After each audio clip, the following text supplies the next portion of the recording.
Good morning, dear students. We are going to read and enjoy and appreciate the poem On Time, composed by John Milton, who too is one of the greatest poets of English literature. Now, please keep your notebooks, pen, and pencil ready.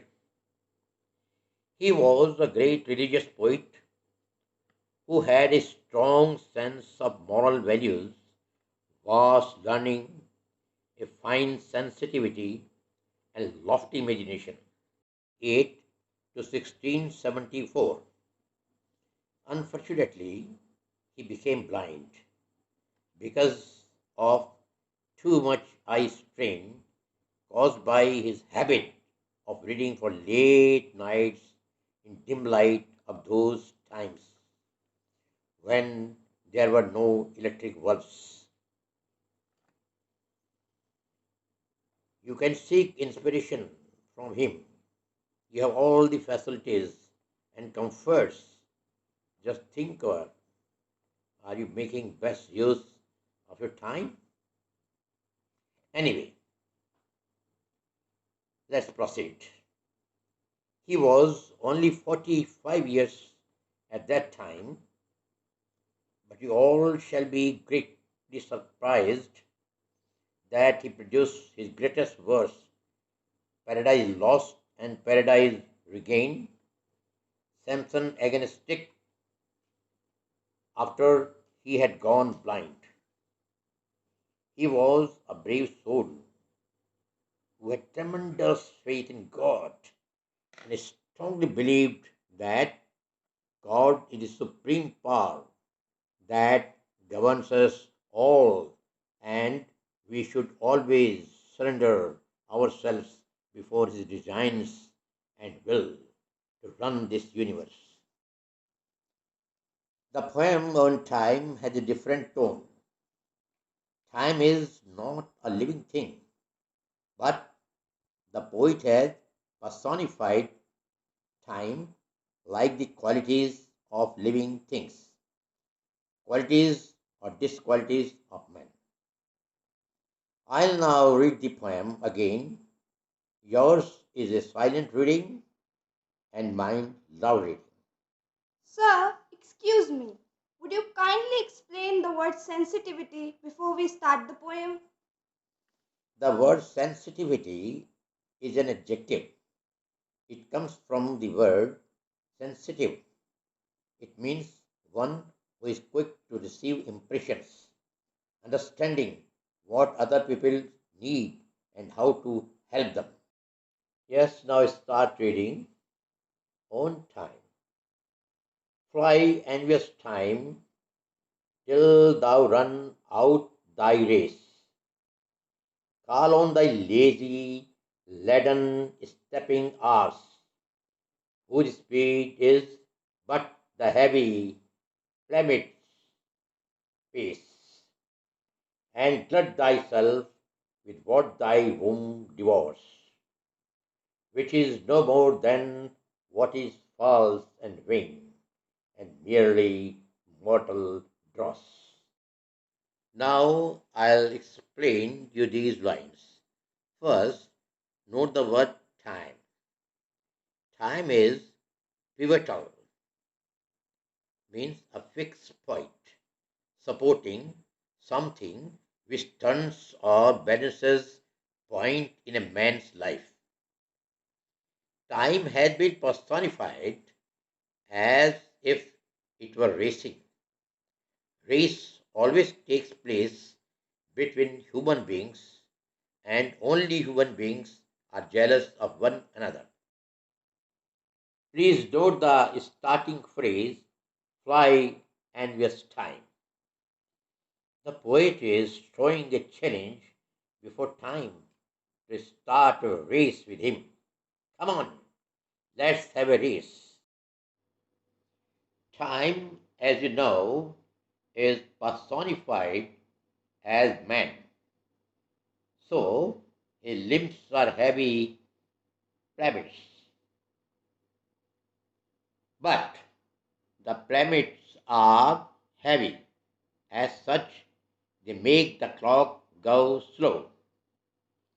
God has gifted men with dauntless courage, boundless strength, and qualities of character that time can never surpass.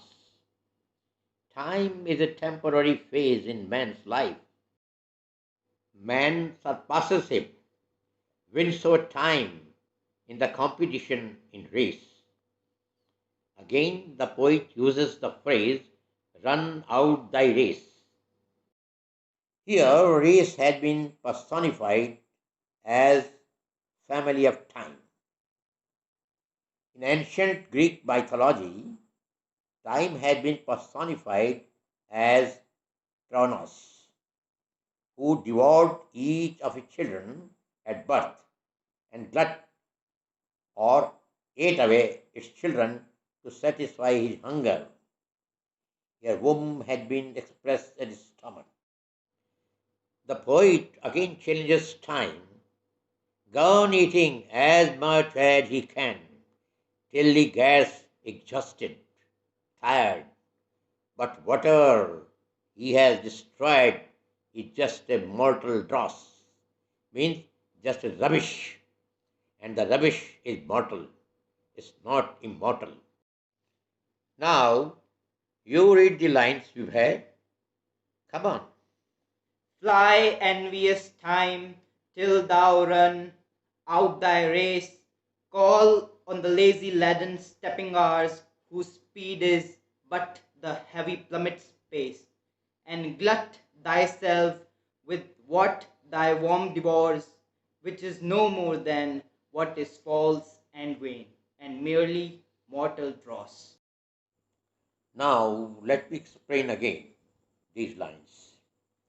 What the poet wants to say is that time runs faster than the clock. The weight of the planets makes the watch go slow. In this way, the poet has made a contrast between the fast flying time and the slow moving clock.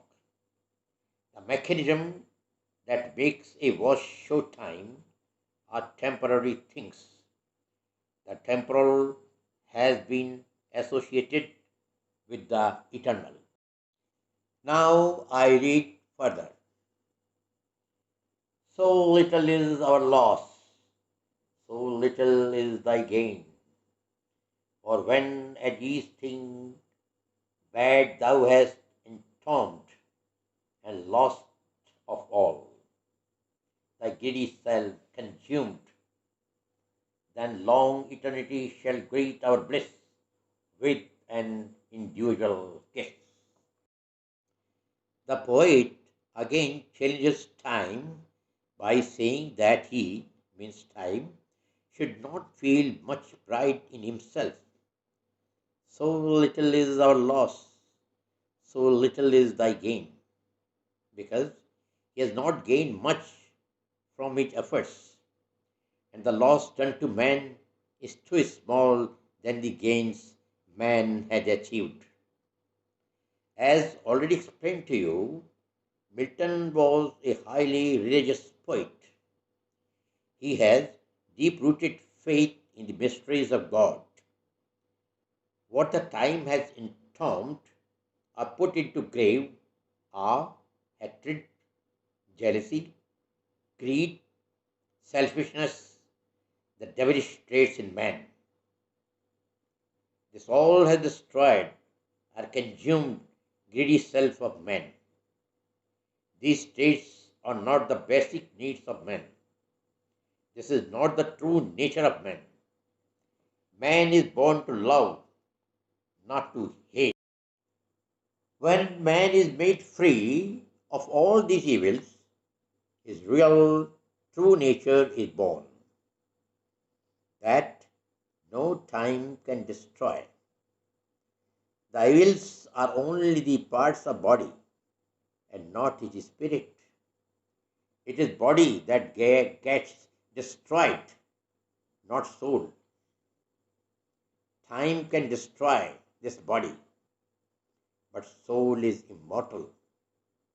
When man imbibes the qualities of love, truth, beauty, peace, tolerance, sympathy, compassion, he becomes divine. God loves only such men or women. When they are presented before God, he welcomes them very warmly, gives them a warm embrace and a divine individual kiss. This is the victory of man against time. Sir, would you please tell me what is meant by compassion? Oh dear Vijeta, compassion means a feeling for the suffering of others that you have because you take care all the puppies born near your house. You are a compassionate person. Yes, Vibhay, now you read these lines again. So little is our loss, so little is thy gain. For when as each thing bad thou hast entombed, and last of all thy greedy self consumed, then long eternity shall greet our bliss with an individual kiss. Now I come to the next lines. And joy shall overtake us as a flood when everything that is sincerely good and perfectly divine, with truth and peace and love shall ever shine above the supreme throne of Him,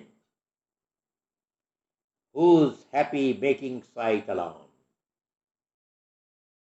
Dear students, by the time it must be clear to you that Milton was a poet who wanted to teach morality to human beings so that man's life may become useful, worthful, and meaningful.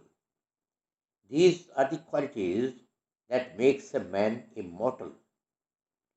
No time can wash out his name from the canvas of this world. When such a man will dive deep into the bathtub of joy, through raptures, light shall spread everywhere, and he shall be filled with freshness, happiness. He will come out of the tub adorned with truth, peace, and love, and shall always remain in a state of ecstasy, and spread his fragrance in all the corners of the world. Now you read the lines again, Vibhay. And joy shall overtake us as a flood when everything that is sincerely good and perfectly divine with truth and peace and love shall ever shine about the supreme throne of him to whose happy making sight alone. I think it needs no further explanation. It's clear to you. Now come to the last lines. When once our heavenly guided soul shall climb, then all this earthly grossness quit. Attired with stars, we shall forever sit, triumphing over death and chance and thee, O time. Yes, dear students, now please note these words. Guided soul. Guided and inspired by God. Grossness.